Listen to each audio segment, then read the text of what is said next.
Good morning students, कैसे हो बेटा आप सब। I hope you all are fit and fine at home. This is Priyanka here from Maharaja Agrasen public senior secondary school Hisar. बेटा हमने ईवीएस में कल 24th लेसन स्टार्ट किया था, spirit of adventure. I hope आप सबने अच्छे से इसको रीड किया होगा। आज हम इसकी फर्दर रीडिंग करते हैं। हमने कल यहाँ तक कर लिया था इसको। इसमें हमने देखा था एस्ट्रोनॉट्स के बारे में या चैलेंजेस ऑफ माउंटेनिंग के बारे में पढ़ा था। फिर हमने फैसिनेटिंग स्काई के बारे में स्टार्ट किया। आगे आता है बेटा इसमें, squadron leader Rakesh Sharma was the first Indian astronaut to travel in space. Squadron leader थे राकेश शर्मा, जो भारतीय पहले ऐसे अंतरिक्ष यात्री थे जो स्पेस में गए।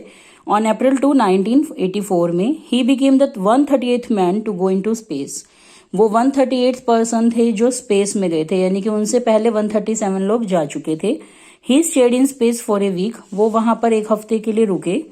कल्पना Chawla was the first Indian born women to go into space on 19 November 1997। Kalpana Chawla पहली भारतीय महिला थी जो स्पेस में 19 नवंबर 1997 में गई। On her second mission in जनवरी 2003, और 2003 में जब वो दोबारा से अपने मिशन पर गई, she was killed along with 6 other astronauts due to explosion of space shuttle Columbia. तो जिस स्पेस में वो गई थी उसका नाम था स्पेस शटल कोलंबिया। उसमें विस्फोट हो गया। उसमें विस्फोट होने से, एक्सप्लोजन होने से क्या हुआ, वो अंतरिक्ष यान जो था वो फट गया, जिसे कल्पना चावला और उसके साथ गए बाकी के 6 जो अंतरिक्ष यात्री थे सबकी मौत हो गई। Sunita Williams is another Indian born astronaut who has gone into space. Sunita William भी एक भारतीय महिला हैं, एक अंतरिक्ष यात्री हैं। ये है बेटा देखो, सुनीता विलियम्स, कल्पना चावला एंड राकेश शर्मा।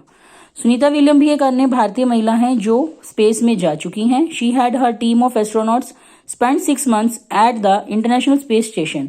उन्होंने और उनकी टीम ने, जो अंतरिक्ष यात्री की जो उनकी टीम बनी होती है, उन्होंने लगभग 6 महीने इंटरनेशनल स्पेस स्टेशन में, अंतर्राष्ट्रीय इसमें जो इनका स्टेशन बना होता है स्पेस का, जहां पर ये सारी ट्रेनिंग लेते हैं, वहां पर इन्होंने स्पेस स्टेशन में 6 महीने बिताए। And set a record for longest stay in space by a women. International space station में, यानी कि ये जब अंतरिक्ष यात्रा पर गए तो ये 6 महीने तक वहां रहकर आए, और इन्होंने पूरे विश्व का सबसे लंबा रिकॉर्ड बनाया। एक वीमेन होने के नाते, यानी कि पहली भारतीय महिला ऐसी थी जिन्होंने 6 महीने तक स्पेस में रहने का रिकॉर्ड बनाया। The first creature to land on space was a dog named Laika. जो सबसे पहला क्रिएचर था, देखो जब किसी चीज की शुरुआत होती है ना, तो पहले उसको एक्सपेरिमेंट किया जाता है। तो इसलिए जब स्पेस में जाने का एक्सपेरिमेंट किया गया कि वहां पर जाया जाएगा या नहीं, हवा है या नहीं, तो उसके लिए पहले वहां पर एक जीव को भेजा गया। वो एक डॉगी था, एक कुत्ता था जिसका नाम था Laika. Valentina Tereshkova was first women to go into space. और फिर वैलेंटिना टेरेश्कोवा जो है वो पहली महिला थी, भारतीय महिला नहीं थी, पहली महिला थी जो स्पेस में गई थी। उसके बाद आती है बेटा सैटेलाइट्स। सैटेलाइट्स क्या होती हैं? Apart from the natural bodies, satellites artificial होती हैं, इन्हें इंसान बनाते हैं। Apart from the natural objects there are a number of manmade artificial satellites that revolve around the earth. हमारी जो प्राकृतिक ऑब्जेक्ट्स हैं, जैसे कि प्लैनेट्स हैं या स्पेस है, जो भी है, मून, सन, इनके अलावा बहुत सारी इंसानों के द्वारा बनाई गई कृत्रिम सैटेलाइट्स होती हैं जो पृथ्वी के चारों ओर घूमती हैं। ये घूमती हैं हमारे अर्थ के चारों ओर, बट ये सभी की सभी मैनमेड होती हैं, नेचुरली नहीं होती। Scientist send the satellites into space for various purposes. और ये सैटेलाइट्स जो हैं इंसानों के द्वारा बनाकर, यानी कि वैज्ञानिकों या साइंटिस्ट के द्वारा बनाकर स्पेस में, अंतरिक्ष में भेजी जाती हैं, ताकि अंतरिक्ष के बारे में खोजबीन की जा सके, उनके बारे में पता लगाया जा सके कि वहां पर क्या क्या रहस्य छुपे हैं। Most of manmade satellites orbit the earth. बहुत सारी मैनमेड सैटेलाइट्स ऐसी हैं जो पृथ्वी के चारों ओर चक्कर लगाती हैं, but some orbit other planets. लेकिन कुछ ऐसी भी हैं जो बाकी ग्रह जैसे सैटर्न, वीनस, मार्स और मून, इनके भी चारों ओर घूमती हैं। Manmade satellites are useful in many ways. Manmade satellites जो हैं वो बहुत यूजफुल होती हैं। साइंटिफिक इन्वेस्टिगेशन, वैज्ञानिक खोजबीन में काम आती हैं। Earth observation including weather forecasting and tracing storms and pollution. पृथ्वी की सारी मौसम की जानकारी कि मौसम कब कैसा होगा, कितनी गर्मी कितनी ठंड, जैसे अब हमें पता चल जाता है ना कि बारिश आने वाली है या ठंड बढ़ेगी, हम न्यूज़ में पढ़ते हैं, वो सब इसी से ही होता है। जो साइंटिस्ट हैं इन सैटेलाइट्स के थ्रू पृथ्वी का अपना सारा जो है वेदर वो निकाल लेते हैं। ये भी पता चल जाता है कि कब तूफान आएगा या कब पॉल्यूशन होगा, प्रदूषण कब बढ़ेगा।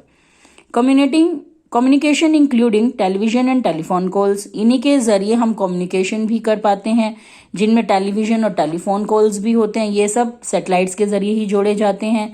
Navigation including global positioning system, GPS के थ्रू, हम बोलते हैं ना जीपीएस के थ्रू लोकेशन का पता चलता है। नेविगेशन सिस्टम एक ऐसा सिस्टम है जिससे किसी का भी ये पता लगाया जा सकता है कि कौन इंसान उस वक्त कहाँ पर है, उसकी लोकेशन का पता चलता है। और मिलिट्री में भी ये बहुत काम आती हैं सैटेलाइट्स। तो इस तरह से देखा बेटा हमने, देखो कि एडवेंचर्स की स्पिरिट होना और क्या होता है, और उससे जिसमें ये स्पिरिट होती है वो उसको सक्सेस भी पा लेता है उस पे, जब उसको ओवरकम करता है अपने डिफिकल्टीज को, क्योंकि वो मेहनत करता है उसके लिए। तो यहाँ हमने इसमें चैलेंजेस ऑफ माउंटेनियरिंग पढ़ा, माउंट एवरेस्ट के बारे में भी पढ़ा, और सैटेलाइट्स और स्पेसक्राफ्ट्स के बारे में और एस्ट्रोनॉट्स के बारे में। इसमें जितने भी साइंटिस्ट या स्पेस मैन या स्पेस वीमेन हैं, इन सब के नाम और इनके सन अच्छे से याद कर लेना कि कौन किस सन में और कब स्पेस में गया था। ठीक है, बुक एक्सरसाइज मैं आपको पीडीएफ में सेंड कर दूंगी, इसको अच्छे से रीडिंग कर लो और लर्न कर लेना। थैंक यू बेटा, have a nice day, bye bye.